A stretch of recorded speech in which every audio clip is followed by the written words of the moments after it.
Hi, this is The New Creatives. I'm Austin. And I'm Jordan. We're here to explore a seemingly simple question. What does it mean to be a creative person today? Right now, in the 21st century. When we're surrounded by more materials and tools to copy, transform, and combine than there ever have been, what are people doing today that they couldn't have done just a few years ago? We're going to talk to them, the people who are creating the most successfully at the overlap between old and new, art and innovation, classic and cutting edge. And now, here's Jake Parker. I actually love the term cartoonist because it's very specific. I draw cartoons, but I also illustrate things, and I do cartoon illustrations. So I guess a illustrator would be a good name. What were some of the first things that you were focusing on as a cartoonist? I've worked in animation, illustration, comics, obviously. I've done work for video games. I think in all those things, my job was creating ideas, visual ideas, or sometimes even story elements to round out whatever production I'm working on.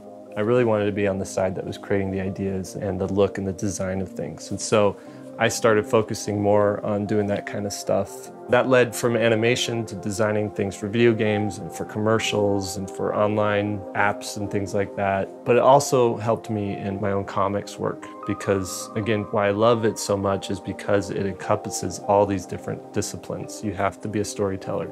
You have to be a designer. You have to know how to draw figures and environments and vehicles. And you also have to be a master of composition. I have this thing I call the creative bank account that we all have, and it works like a real bank account. If you want to make withdrawals, you have to have been making deposits. And so what are ways to fill it? For me, it's feeding myself on many different levels. So one is looking at what other creatives are doing, but I also go out on hikes. I'll get out into the wide open and let myself just absorb what's around me. I get a lot of inspiration from spending time not just with my family, but with different kinds of people. So whether it's going to church or any sort of like service project where I'm put into the same room with people that I wouldn't normally associate with, I'm always pulling from that. Oh, that's an interesting character. Oh, that's an interesting story. This might be oversimplifying, but let's boil down Jake's creative process into two parts: getting inspired and then getting to work. Now that we understand how Jake gets inspired, we want to know how he gets to work. Are there any rituals or exercises he can recommend? Hey, I'm Jake, and today I'm talking about designing 100-somethings.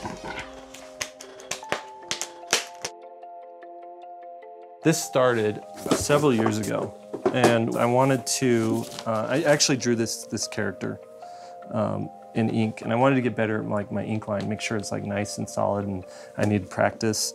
And so I drew him, I put a number 1 on him, and I was like, oh, well, if he's number 1, who's number 2? So I drew number 2, and I'm like, oh, I should do like a few of these.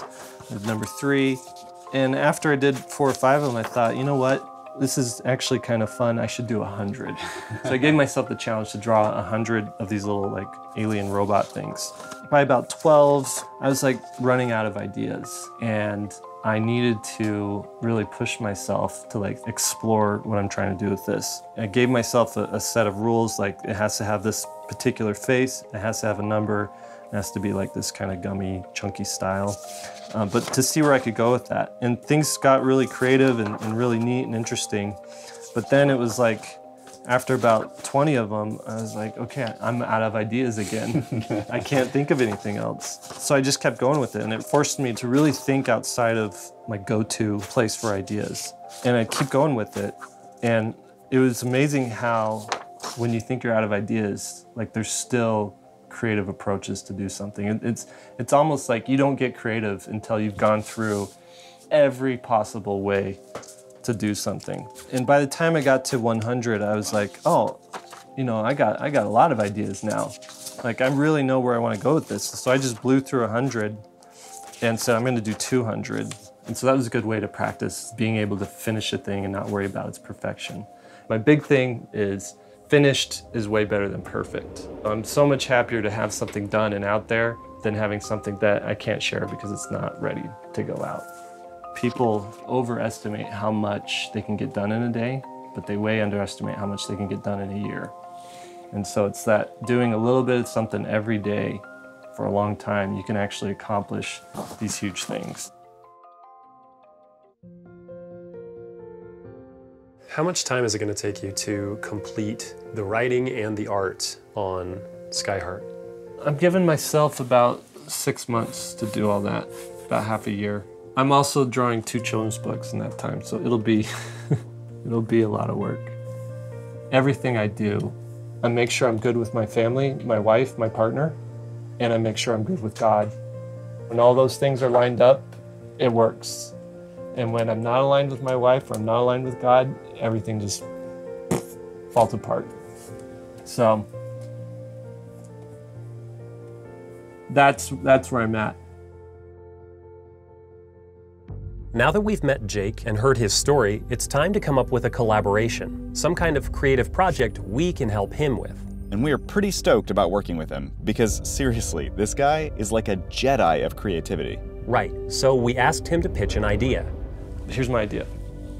Create an image, and maybe it's something like, I've started it, you finish it. Like, what is this character saying, or where is this character standing, or have an image of a place and who lives here, something like that. So people would see it, even if you're not good at drawing, you're inspired to like finish the thing. You know, I wonder if we, said, okay, like take one of the things you picked up, come back like 2 days or whatever with it finished, and then we assemble some huge collage. I really like that idea.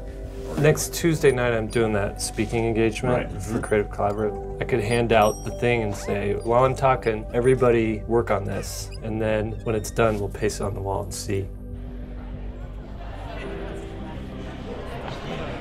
Before we get started, there's actually like a little experiment I want to try with the group. It's basically a group art project. So Jordan over there is going to hand out a piece of paper to each of you. And on that piece of paper, there's going to be some line work on it. Color it, take notes on it, write a poem on it. And what we'll do at the end is put the image together. It's kind of like a puzzle, and see what we create together as a group. So are you guys up for that? Yeah. All right. So create or die, 10 lessons on living creatively. So there's like definitely not enough pieces of paper for the number of people that showed up. We were anticipating like 50, and instead there are like 100.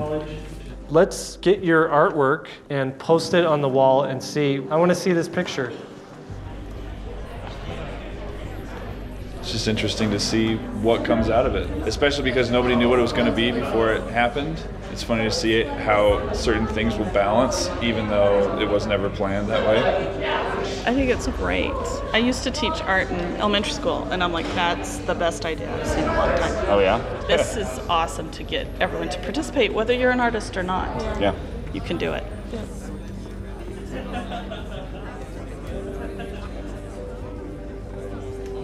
This is fantastic. It turned out awesome. Yeah, I love it. Way cool. Look at the water spraying out of that. Oh, that's awesome. Cute. It's fun to see what everybody's creativity brings to the table. I think every person who did a square, you feel that you contributed to it. Well, that's the first thing you do is look for yours. Yeah, and everybody waited around to see how it turned out. I thought that was, I was really happy with our collaborative project. I thought it turned out well, and I didn't know what to expect. I didn't know how people would respond to it, but everyone was pretty much on board. And then to see the finished product, piecing it all together and watching everybody hanging around afterwards because they wanted to see what it looked like and what the image was, I thought that was really cool. And then to go online afterwards and see everyone's posting about it as well. That was neat. That was fun. That was a lot of fun. Jake showed that you can bet on yourself and it can pay off. For me, that's very inspiring. I like to see other people do that. It gives me a lot of confidence that I might be able to do something similar. Yeah, and it's easy to kind of build this fantasy about what that kind of life would be like, but we got to see what his life really is like and how he really does work, and it's really, really difficult. Not just because it's hard to take the risk initially, but because it's hard to sustain it.